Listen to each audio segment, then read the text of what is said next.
Hola, ¿qué tal? ¿Cómo están?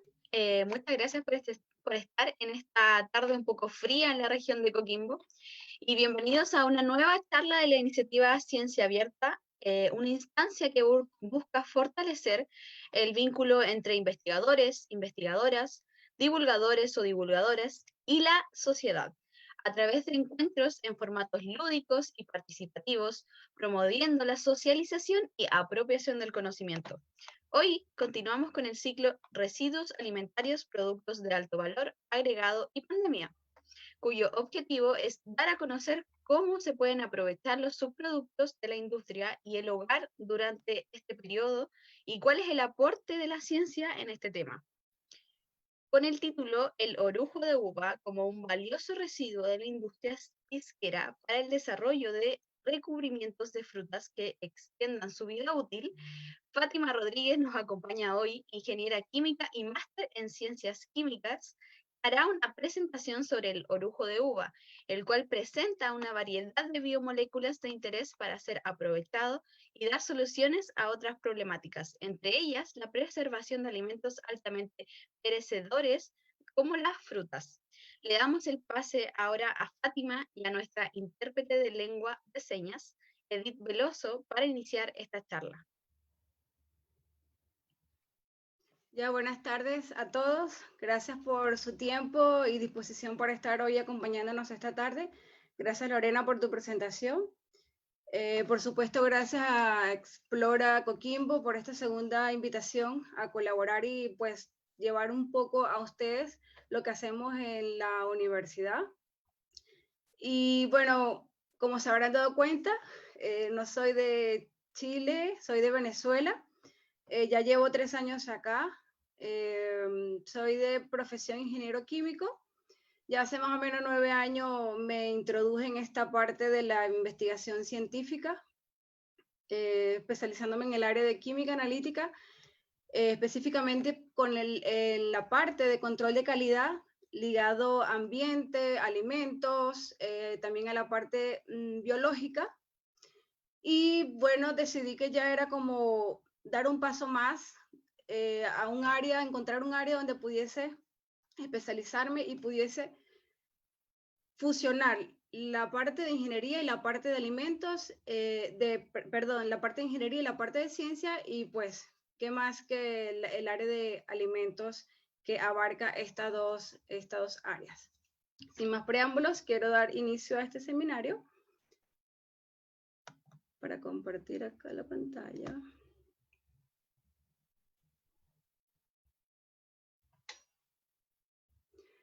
Perfecto.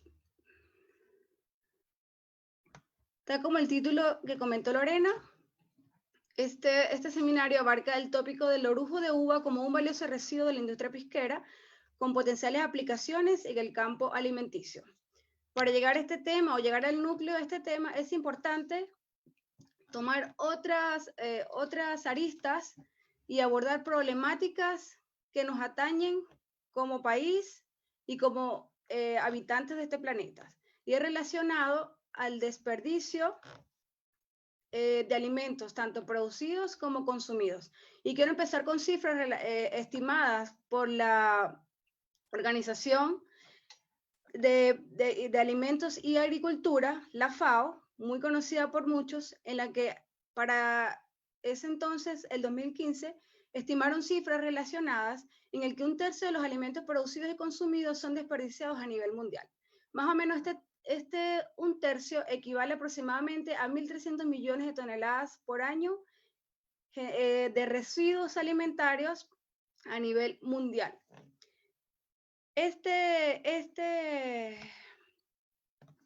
desperdicio de alimentos tiene lugar en diversas cadenas, en diversas partes de la cadena del suministro de alimentos, desde la producción agrícola o animal, pasado por la manufactura, el procesamiento, empaquetamiento, transporte, distribución, supermercados o ferias, e incluso al llegar a nuestros hogares, escuelas, restaurantes y otros. Es importante tomar un poco de conciencia en relación a estos residuos que son generados, ya que muchos de ellos generan un impacto negativo sobre la sostenibilidad de las cadenas alimenticias, una generación de pérdidas económicas y disminución del retorno de las inversiones, y por supuesto una reducción en la disponibilidad de alimentos. Es un tema para tomar conciencia y los invito a preguntarse en la actualidad qué alimentos hoy día han desechado, han tirado a la basura. Con estas pérdidas que se dan a lo largo de toda esta cadena de suministro de alimentos, no solamente se pierden los alimentos, valga la redundancia, también está asociado con aquellas fuentes y recursos que se emplean en la producción de esta cadena de suministros, como tierras, energía, agua e incluso mano de obra. Al desechar estos alimentos, también desechamos estos recursos. Para que tengan una idea, aproximadamente 173 millones de metros cúbicos de agua al año se pierden con estos desechos. Esto representa el 24% de todo el agua utilizada en la agricultura. Imagínense solamente de pensar en nuestra región, dadas las condiciones relacionadas a la escasez de agua. 198 millones de hectáreas también se pierden y con ello infinidad de cantidad de fertilizantes. Otro dato interesante es una cifra de 3.300 millones de toneladas de emisiones de gases de efecto invernadero a nivel mundial. Esto, si lo vemos desde este punto de vista, equivale a que todos estos alimentos desechados, si fuesen considerados un país, estaría entre los 3 principales países emisores detrás de Estados Unidos y China. Cuando nosotros nos dicen efecto invernadero, cambio climático, a veces, ¿qué pensamos? En lo que generan los autos, lo que generan las fábricas, pero ese desecho de alimentos que en la casa, muchos, porque me incluye, a veces desechamos, también contribuyen, así sea mínimo, a esta pérdida, a este efecto y este calentamiento global. ¿Dónde se generan estos desechos y residuos alimentarios? Quiero enfocarme en la cadena de producción agrícola. Esto abarca todo lo que tiene que ver con alimentos de origen vegetal, que llevan desde la producción agrícola, como comenté, hasta el consumo. Y con ello abordar algunos de los factores que se asocian a las pérdidas en esta cadena. Por ejemplo, en la producción agrícola se pueden dar pérdidas debido a efectos de plagas o a la producción de frutas o vegetales que sencillamente no tienen un aspecto o una estética para poder ser llevado a un supermercado, a un restaurante, a una feria, y todo esto, esta fruta, así tenga otras características estéticas, siguen teniendo la misma contenido nutricional relevante. Pueden haber pérdidas asociadas por tener una gran producción y no tener una necesaria mano de obra o suficiente mano de obra para esta cosecha, daños, por supuesto, daños mecánicos al producto durante la cosecha, volúmenes de producción que excedan la demanda o sencillamente una recolección prematura de estos productos cuando son cosechados, por así decirlo, verdes, que sabemos que no cumplen unos estándares de calidad específicos más adelante en esta cadena alimentaria.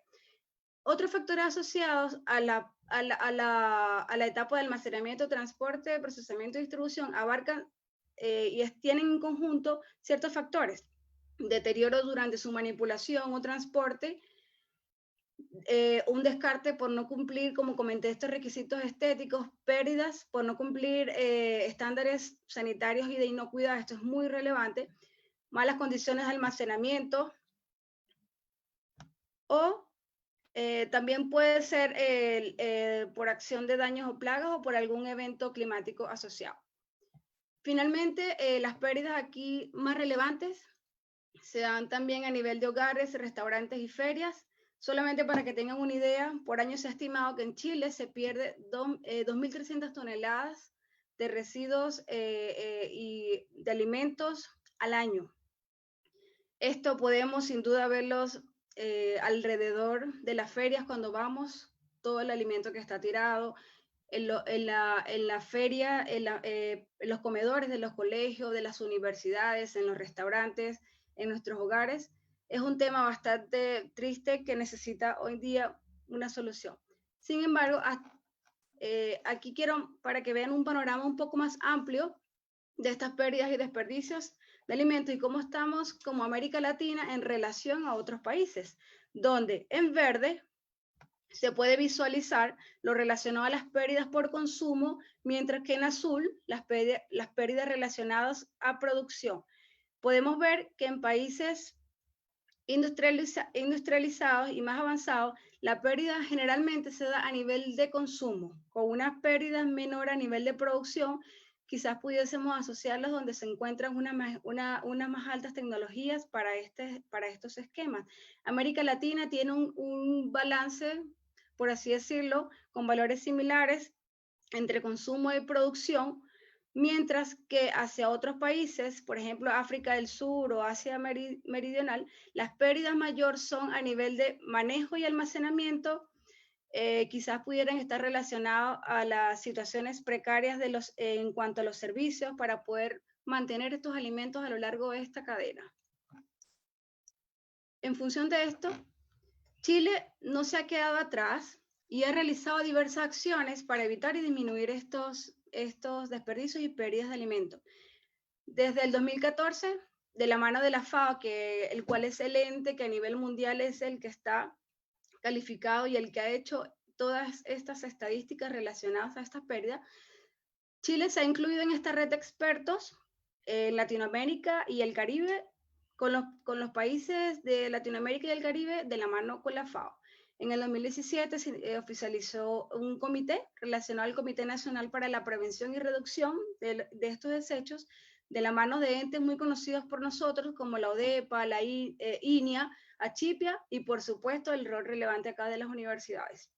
Promover también desarrollos científicos y tecnológicos de las universidades con el INIA, sobre todo en la búsqueda de establecer cuáles serán estos focos de generación de estos residuos, la caracterización y la química de estos residuos y cuáles serían las pautas para su valorización. Otros programas y proyectos llamados Cero Pérdida de Materia Prima en la Industria Alimentaria, medición y manejo de las pérdidas de frutas y vegetales en la etapa de producción.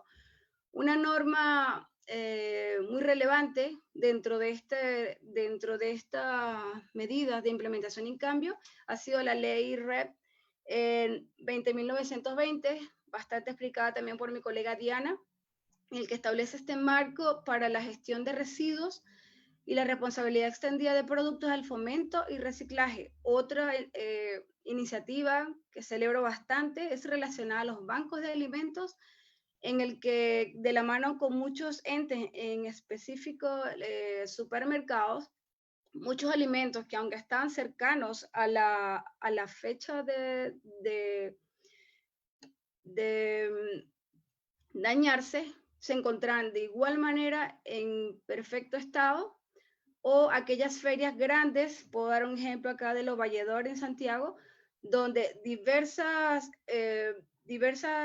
frutas y vegetales, cantidad de estos alimentos que quedaban disponibles luego de su distribución, quedaban en perfecto estado y podían ser distribuidos a todo aquello que tenía que ver con refugios, hogares de cuidados de niños, de ancianos, entre otros. Y una iniciativa a nivel mundial que empezó en Alemania y que en Chile fue incorporada, conocida como Disco Sopa, en el cual se hacía una recolección de todas estas residuos que se encontraban, por así decirlo, tirados, porque a veces no tiene otra palabra, en las ferias, en el que se podían establecer diversas recetas para alimentar a personas en condiciones precarias.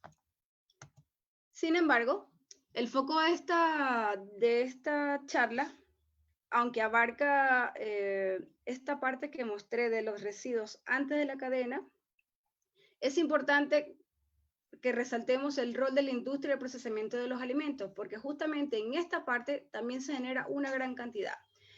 Creo que es difícil hoy imaginarnos cómo vivir sin la industria del procesamiento de los alimentos, porque aunque hoy día el consumidor está más preocupado, más consciente, buscamos alimentos que sean o no procesados o mínimamente procesados, preferimos por supuesto más frutas y vegetales.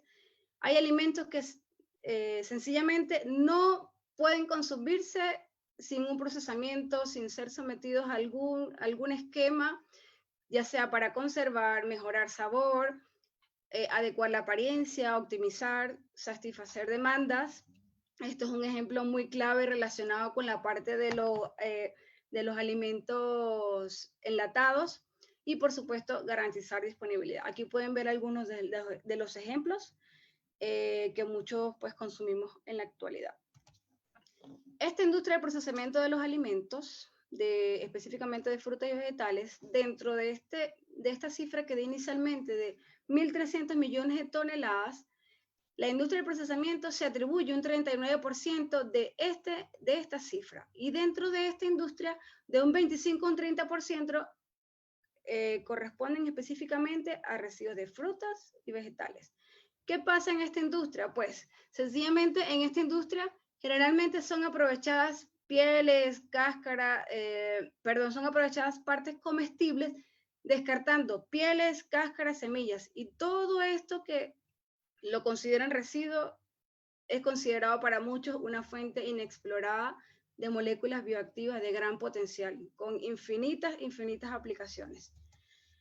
Dentro del rubro de las frutas y vegetales hay diversos grupos de alimentos que han sido relevantes con los años, sobre todo dado la cantidad de aplicaciones o de productos que podemos obtener con el procesamiento de ellas, o también las características nutricionales relevantes que poseen. Por dar algunos ejemplos, el oliva, el café, los cítricos, la manzana y las uvas. En esta industria se generan tanto residuos como subproductos, en la que es importante hacer una aclaratoria de conceptos relacionados a aquellos llamados subproductos obtenidos detrás de un proceso, pero que pueden tener una segunda utilidad. Aunque en este contexto pudiésemos considerar que ninguno puede ser llamado residuos, porque en todos podemos encontrar una característica para aprovecharlos y revalorizarlos. Dentro del rubro frutícola a nivel mundial, existen cultivos que son relevantes. En el área de las frutas, la manzana y la uva, por así decirlo, están en el tope de esta lista, tanto por su contenido nutricional y también por la versatilidad de los productos que consumimos con el procesamiento de ellos en la actualidad.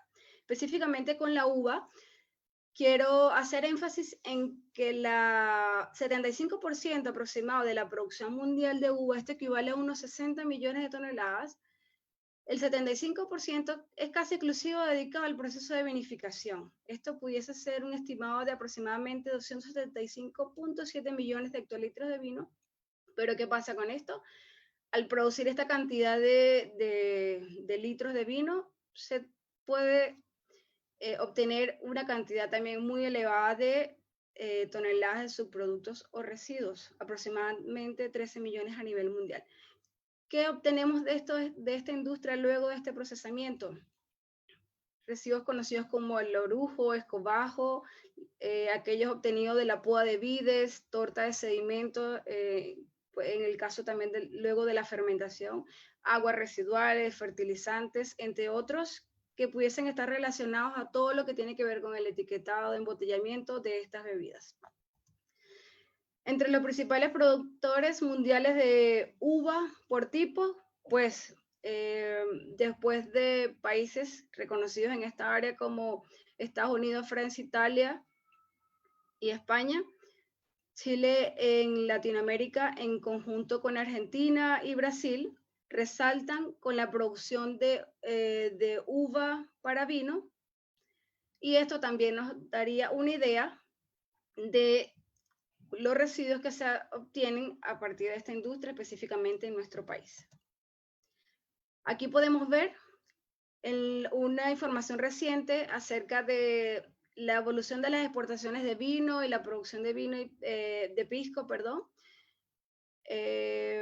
relacionado desde el 2000 hasta el 2019, cómo esta evolución para el vino ha ido creciendo cada día, aunque no tanto para el pisco, en el que se han observado diversas fluctuaciones, pero en general ambos forman parte de uno de los principales puntos de la economía en Chile, luego del salmón, luego del cobre y del salmón.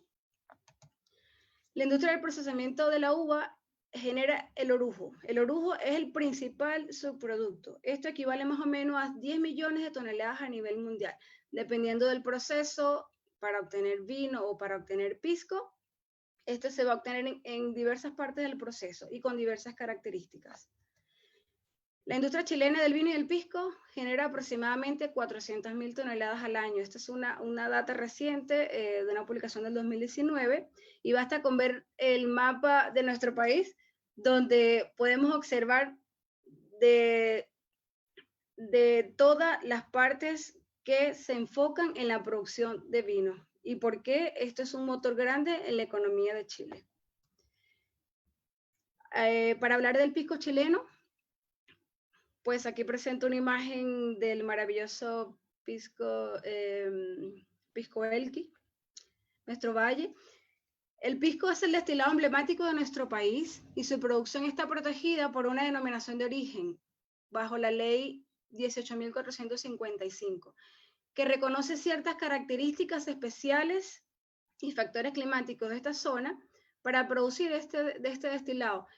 En Chile se genera la producción de pisco está asociada a Atacama y Coquimbo, pero Coquimbo, en nuestra región, abarca el 92% del pisco chileno que se produce para exportar. La industria pisquera, como comenté, genera residuos en diversas partes de su proceso. Desde la poda de vides, en la recepción se da la mayor parte con el orujo y el escobajo. El orujo está conformado por restos de pieles, semillas, luego del proceso de macerado y de prensado, y el escobajo le sigue en la lista en la producción de residuos. Por supuesto, las ligas asociadas a las ligas de fermentación. Luego en el proceso de destilación se obtienen otros conocidos residuos como la vinaza y la alcoholasa, asociados a este proceso, y finalmente algunos otros residuos que son generados en esta industria en menor proporción. ¿Por qué es tan relevante, este orujo? Pues aproximadamente del 20 al 30% del peso total de la uva que es destinado o que entra en un proceso de vinificación se transforma en orujo. La química de esta matriz abarca o es rico en diversos componentes nutricionales como vitaminas, minerales, fibra, polisacáridos, pero aún más relevantes son aquellas moléculas conocidas como los polifenoles. Los polifenoles son un grupo de metabolitos secundarios altamente distribuidos en diversas matrices vegetales, donde la uva corresponde a una de las principales fuentes de estas moléculas con propiedades biológicas y funcionales que han sido asociadas a diversidad de características que han impulsado su valorización y a establecer diversas pautas para su revalorización de diversas fuentes, no solamente de esta matriz que comento. La valorización del orujo es un punto que ha sido altamente establecido en todos estos países productores de vino que ya comentamos, pero ¿por qué se ha dado tanto el aprovechamiento?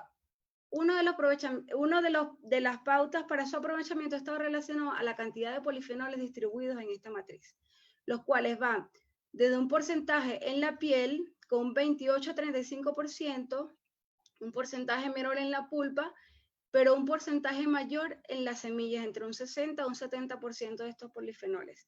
Y aquí tiene cabida una pregunta: ¿cuántos de nosotros las semillas sencillamente las desechamos, o si podemos comprar una uva que no tenga semillas, pues mejor?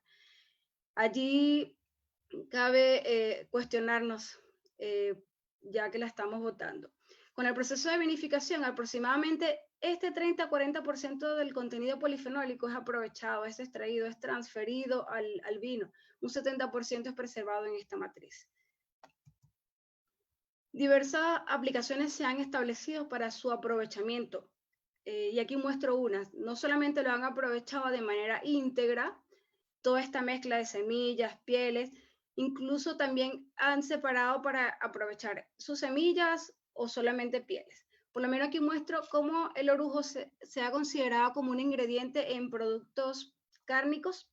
Doy, por ejemplo, uso como aditivo en carne, pollo, albóndigas, salchichas o vienesas, como le dicen acá, en los que se han aprovechado no solamente extractos polifenólicos, polvo de este orujo, fibra, que también es relevante en esta matriz, y que se han encontrado como resultados, bueno, una disminución de diversos parámetros asociados con la rancidez oxidativa típico de estas matrices cárnicas y un control antimicrobiano durante el almacenamiento de estas matrices. Otro ejemplo ha sido su aplicación en productos marinos, donde por citar algunos, caballa, jurel o incluso para la fabricación de vienesas de pescado, han obtenido también inhibición de estos parámetros asociados a la rancidez oxidativa, un mayor efecto antimicrobiano y por supuesto una capacidad antioxidante relevante y el contenido de fibra. También en panaderías y pastas, como un complemento en estas harinas, pan de trigo, brownies, bizcocho, pastas, entre otros, en los que utilizando el orujo como un ingrediente se han obtenido mejoras en las características sensoriales, texturales, un incremento en la actividad antioxidante, contenido de fibra, entre otros. También en aquellos productos basados en frutas que también consumimos hoy en día muchos, como gelatinas o jaleas, que es el otro nombre, jugos frutales, puré de tomate, jalea de manzana, en la cual también se ha visto características relevantes a resaltar en con la incorporación del orujo. Productos lácteos también, en quesos, yogur, leche, donde ha prevalecido, entre otras características, su actividad antioxidante y contenidos de polifenoles totales. Otras aplicaciones relevantes que han realizado en otros países y que me pareció oportuno comentarlo, ha sido en las mismas viñas, por ejemplo en España, la generación de etiquetas ecológicas a partir de estos residuos, donde podrían reemplazar el 15% de la pulpa de árbol utilizada normalmente para estas, aprovechar los efluentes para la obtención de fertilizantes de alto valor para ser usados en estos mismos viñedos, residuos de uva como ingrediente para cosméticos y alimentos. Esta es una de las principales y más amplias aplicaciones que se le ha dado al orujo. En Francia han utilizado estos mismos residuos para desarrollar divisores de botellas 100% biodegradables y que puedan quizás suplantar el uso de estos plásticos que actualmente son utilizados. Y un ejemplo que muchos conocerán y es la grappa italiana, un destilado del orujo. El pisco es un destilado del vino y la grappa es un destilado del orujo. Estos italianos no iban a perder nada. Entonces, ¿qué obtuvieron? Un destilado, es una bebida emblemática ya con entre un 38 y 60 grados de alcohol, consumido no solamente allá, sino también en países como Argentina, Bulgaria, Uruguay, entre otros. Chile no se ha quedado atrás, no crean que esto está pasando, por supuesto que no. El orujo de uva ha entrado en los procesos de estudios relacionados en cuáles son las fuentes de biomasa disponibles en Chile para la generación de biogás, y la industria vitivinícola, por su gran relevancia, también ha sido considerada, en la que se han hecho estudios de cuáles son las potencialidades de cada uno de sus residuos. Este proyecto a gran escala no solamente ha evaluado aquellos potenciales residuos de la industria del vino, también del pisco y también, por supuesto, de la cerveza, donde también se han generado diversos residuos. Una empresa que quise resaltar, data del año 1965, se llama Vinicas, que se encarga de obtener todos estos, recolectar todos estos residuos, someterlos a algún proceso, y hoy día esta industria es una de las principales en Chile que obtiene ácido tartárico, aceite de pepita de uva, compost orgánico, brandy, entre otros productos de relevancia. El manejo también del orujo, en este caso no necesariamente ácidos del orujo, pero sí con otros residuos, por lo menos como el escobajo, o de la poda de las vides, donde han obtenido un papel ecológico llamado Bit Paper. Es un proyecto de la Universidad de Concepción, en los cuales se ha planteado como una excelente alternativa. Manejos relacionados también a la parte nutricional, sí, por supuesto, se han visualizado varios, de harina de orujo de uva, con excelentes características que pueden sustituir y ser utilizados, por supuesto, por aquellas personas que pueden tener problemas al gluten. Es una excelente alternativa. En esta misma línea quiero comentar acerca del tinto orujo, en el que solamente no comercializan la harina, sino también se han dedicado también a la parte de productos comestibles, por ejemplo, como las galletas de orujo. Otros proyectos que quise resaltar era el proyecto Fondesit, en el que se han estimado aprovechar cada uno de estos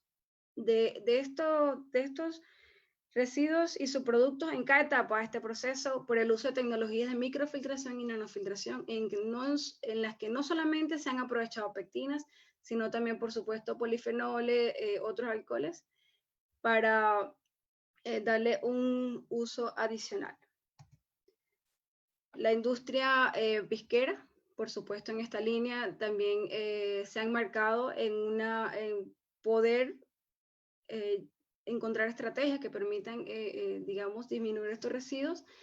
Y desde el año 2004 se dio un acuerdo de producción limpia del sector de productores de pisco y procesadores de uva pisquera, mediante la instalación del Consejo Nacional de Producción Limpia, en la que se buscaba el uso eficiente de los recursos, responsabilidad social y ambiental y una innovación en tecnologías limpias, en el que se han establecido diversas pautas que deben cumplir estas industrias y que permitan una reducción, reutilización y un tratamiento de estos residuos. En cuanto a otra información acerca de este manejo, puede ser relevante con la industria pesquera, el rol que tiene la universidad en general en todas estas problemáticas que pueden incumbir con la sociedad.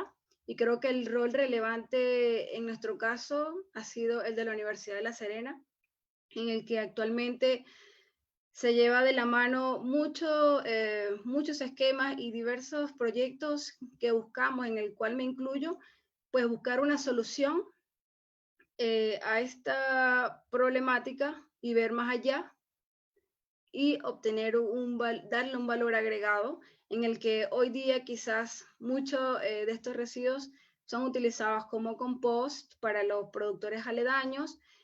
También, como pueden ver en esta hermosa fotografía, sirve también de alimentos y un alimento altamente de calidad también de uso animal. Sin embargo, quiero hacer énfasis en el proyecto que desarrollamos en la Universidad de La Serena. En este caso, trabajamos en conjunto con la doctora Vilbert Briones en el Departamento de Ingeniería de Alimentos y nos enfocamos en aprovechar estos recursos, en estos residuos, estos subproductos, en el cual partimos del orujo de la industria pesquera. Esto tiene una ventaja, y es que son diversas las variedades que son utilizadas para la producción del pisco. Son ciertas variedades, pero en estos procesos se da la ventaja de que se pueden utilizar una mezcla de variedades, y eso a la vez le da un plus a la química de esta matriz, en la que podemos contar con diversas características y moléculas que han sido asociadas a diversas variedades, y que al aprovecharlas como un mix, aprovechamos también un mix con sus propiedades nutricionales.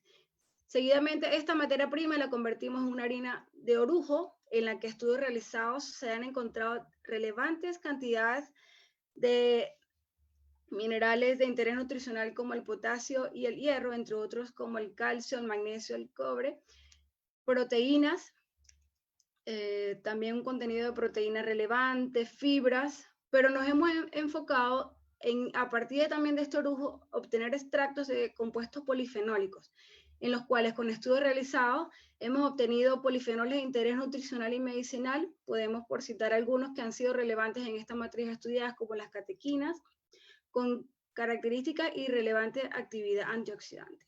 En función de ello, ¿qué hemos querido hacer? Ir más allá y evaluar actividades biológicas de estos extractos polifenólicos de este orujo, en el cual hemos decidido hacer ensayos que nos encontramos actualmente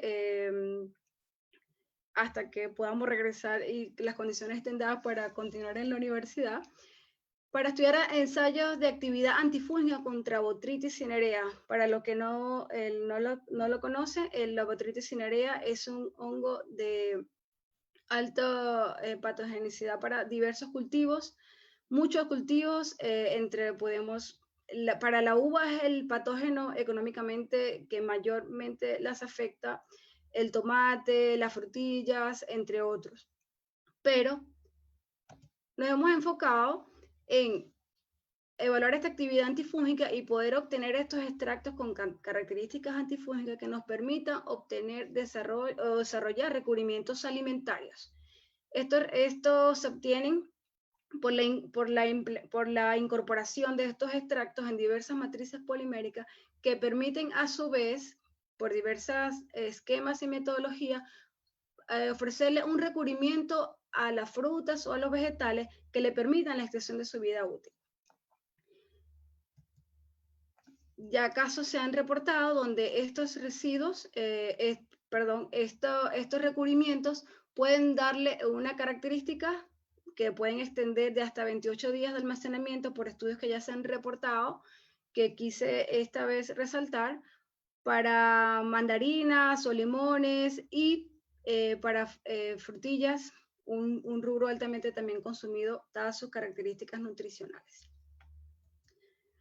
Para ir culminando, oportunidades en Chile y el mundo las tenemos. Oportunidades, tenemos un país que de extremo a extremo lo hemos considerado en la universidad un laboratorio natural en el que tenemos diversas características, diversas fuentes en los cuales podemos aprovecharlo con conciencia para seguir en este rumbo al establecimiento de Chile como una potencia alimentaria. Por supuesto, considerando una economía circular, cambiar estos patrones de la usual economía lineal en el que se generaba el producto y con ello los residuos y hasta ahí, pues cambiar un poco de esto y pensar en esto para poder cumplir quizás una de las metas que se ha propuesto la FAO para el 2030, de poder disminuir a la mitad todos estos residuos, que no solamente van de la mano con la industria, sino también con la conciencia que nosotros podamos tener y aportar con ellos a esta disminución de residuos. Finalmente, bueno, veamos oportunidades y retos donde otros ven crisis y problemas. Muchas gracias.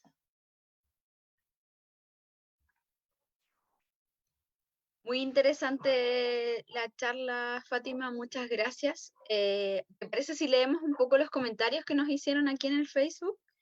Mira, sí, Eunice. Ya.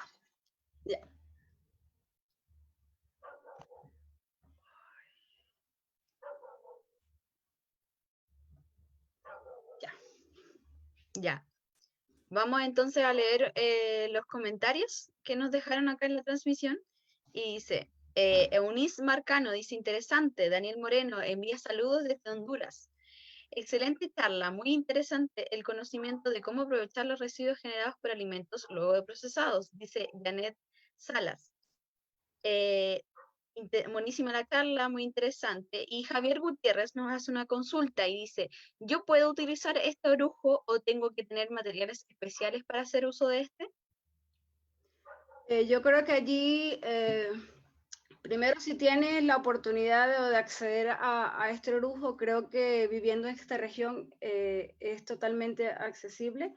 Y yo creo que principalmente obtenerlo es importante, quizás verificar digamos, las condiciones en que lo puedes obtener, pero generalmente nosotros para manipularlo bastó con someterlo a un proceso de secado para convertir esta harina. Eso sí, condiciones que a considerar, por ejemplo, del secado, porque muchos de estos polifenoles, supongamos que queremos aprovechar estos polifenoles, son sensibles a la temperatura, pero por ejemplo hay otros componentes que pueden ser aprovechados totalmente, como los minerales o la fibra que se encuentran en esta matriz. Es totalmente accesible viéndolo desde ese punto de vista. Daniel Moreno pregunta, ¿se pueden hacer colorantes del orujo de uva?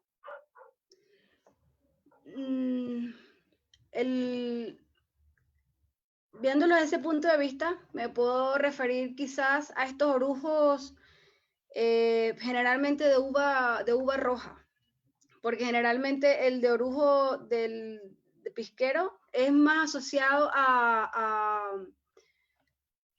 uva blanca, donde los pigmentos no son tan relevantes como lo son con la uva roja, donde están todos estos componentes como los taninos, que son los que le dan esta coloración a la piel de estas uvas y por ende al orujo de este obtenido. Constanza Hernández pregunta, ¿serviría para hacer complementación a la alimentación de animales agrícolas? Sí, totalmente. De hecho, olvidé comentarlo, pero es el uso animal, es como, creo que compite tanto como el aprovechamiento de polifenoles. Es altamente utilizado. Eso sí, no sé en Chile si ya está establecido el orujo como un componente en algún alimento ya comercialmente disponible, pero fuera de allí es un alimento totalmente completo para los animales, no solamente por la fibra, sino también por los minerales que presenta.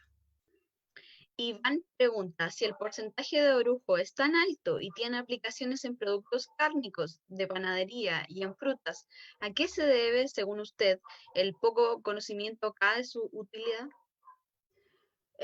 Yo creo que para llegar a estas aplicaciones hacen falta quizás establecer algunos esquemas y científicos tecnológicos que no es tan, digamos, no sería tan difícil incorporarlos, pero sí fue una de las preguntas al indagar con todas estas aplicaciones que ya tiene el orujo, ¿por qué aquí no lo hemos hecho? Pero esto es una oportunidad y puede ser una instancia pues para establecer esto a futuro, porque considerando las propiedades nutricionales del orujo y de lo que se pierde, ¿por qué no usarlo? Claro. Janet consulta, ¿qué concentraciones en porcentajes de polifenoles están presentes en el orujo con respecto a los encontrados en la pulpa del fruto? Ya, como comenté en una de las láminas, generalmente los polifenoles están asociados más, o el contenido mayor está en pieles y en semillas. El orujo, al ser una mezcla de estas dos cosas, se ve como concentrado, por así decirlo. Generalmente en la pulpa no son tan relevantes, sin embargo se encuentran en menor proporción, se encuentran por en menor proporción. Y contenido polifenólico total del orujo puede ser incluso a veces un poco mayor a la fruta como tal, porque estamos aprovechando todo esto. Acá otra consulta dice, ¿en qué consiste la vinaza? Ya, la vinaza está relacionado al residuo líquido luego del proceso de destilación, que lo consideran como un residuo, pero generalmente está establecido como un componente con alto valor nutricional. De hecho, algunos reportes que no mostré acá de la región lo han aprovechado la vinaza para generar biofilms. A diferencia de la alcoholasa, que es otro de los residuos que se generan en el proceso de destilación, pero que nutricionalmente no tiene ninguna relevancia. Y también preguntan, ¿qué es el escobajo? Ya, el escobajo es, para ponerle un ejemplo, llega la uva completa, sus ramas, la uva, esto se introduce en una máquina que permite separar la uva de estas ramas. El conjunto de estas ramas es conocido como el escobajo. También preguntan si esta harina que se fabrica, que tú mencionaste, está en el comercio para libre acceso. Eh, lo he visto que está comercialmente disponible, pero en un mercado muy restringido. Por ejemplo, igual intenté ver si esto estaba disponible en las grandes redes de supermercados que tenemos hoy en Chile, pero no, era generalmente compras por internet y de verdad que también pensé de que ya es necesario que esto llegue al mercado, da todas sus posibilidades y sobre todo la característica que tiene esta harina y que ha sido reportado libre de gluten y de Mm, una digestibilidad bastante relevante. sí. Dicen también acá, ¿se cuantificaron los polifenoles en el orujo? Sí, sí, el proyecto en el que trabajamos, eso se ha cuantificado y aproximadamente, si mal no tengo ahorita la cifra, pero se encontraban aproximadamente entre 60, no tengo ahorita la cifra, me disculpan. No me recuerdo ahorita exactamente, pero es uno de los pasos principales para la valorización que se le ha dado a este orujo en la universidad. Bueno, muchas gracias por tu colaboración, por esta A interesante ti, charla. Agradecemos su presencia y también a los que nos visualizaron hoy. Nos vemos en una próxima charla de la iniciativa Ciencia Abierta.